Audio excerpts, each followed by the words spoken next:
Hi everyone, my name is Navalayo Osembo. I am the co-founder and CEO of Enda.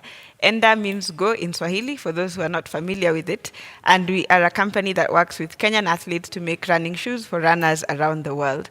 So we are the first of our kind in Kenya and Africa. And I think it's important because when you look at sporting prowess, especially in marathon and in distance running, Kenya really is a global powerhouse.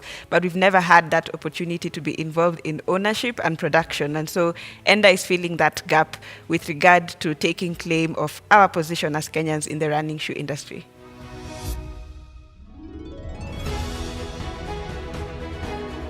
Enda is all about run Kenyan, and so this is something I think about a lot. What does it mean to run Kenyan?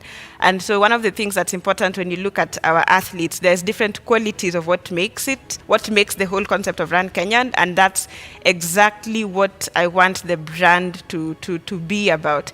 One of them, it's the spirit of working together, Harambe, like if you're not able to do it alone, we do it together. And if you look at our athletes, they train together, they do chores together, whether you're a world champion or you're a training amateur, you all do the same work, They help each other. When it's coming to running races, it's always the pack at the front, like egging each other on to make it.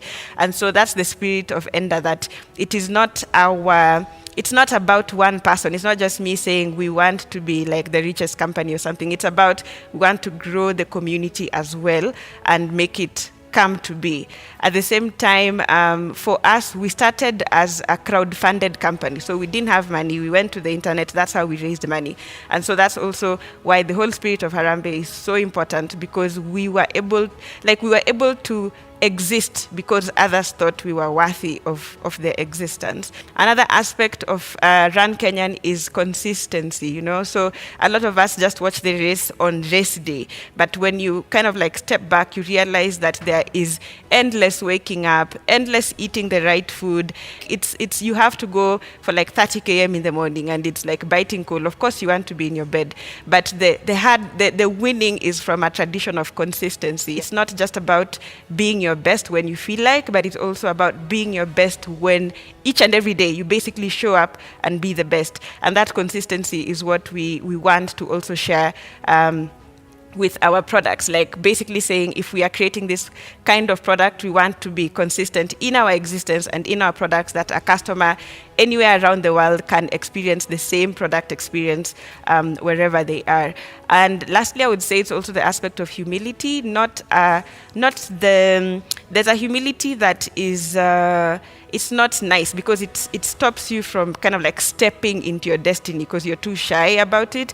But I think when you look at the humility of Kenyan runners, they're just guys who are doing what they do, and it's not about, look at me, I'm the man. It's about quiet excellence, and so that's also the thing that we hope the brand to kind of espouse. In terms of the future, I'm really, really hoping that we are one of the top running 3 brands globally in like the next 3 to 5 years. I've seen other brands do it, and I know it's extremely possible to do it.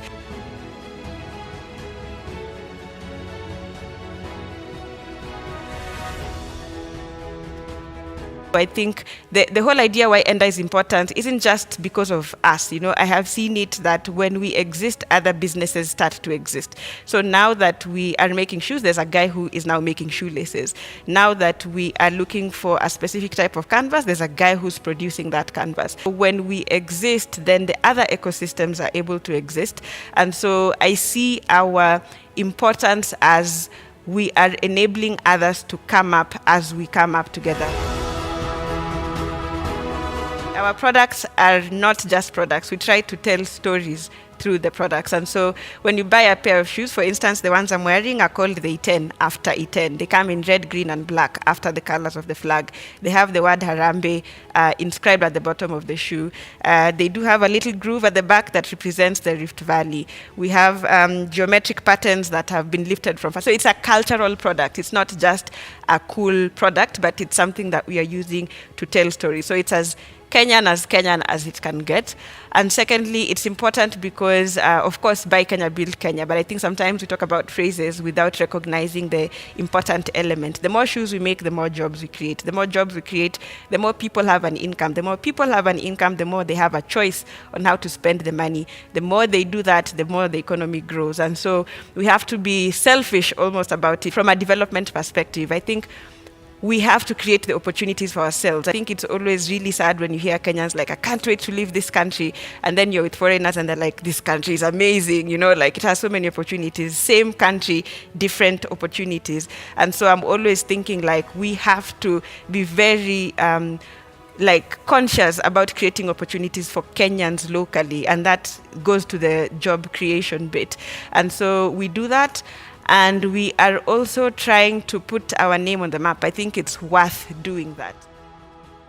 As Kenyans, we can be proud of it. It's already our heritage, but we are kind of moving from the fringe where we are given change and we are actually coming to the table and we're like, no, we actually want the ownership, which I think is very important. But it can't happen if we don't sell shoes, and we can't sell shoes if people are not buying shoes. So you have to think about the whole, it's not just I'm giving them my money. There is a whole thought process or philosophy behind it, which I think is important, not just for Kenya, but for Africa as a whole.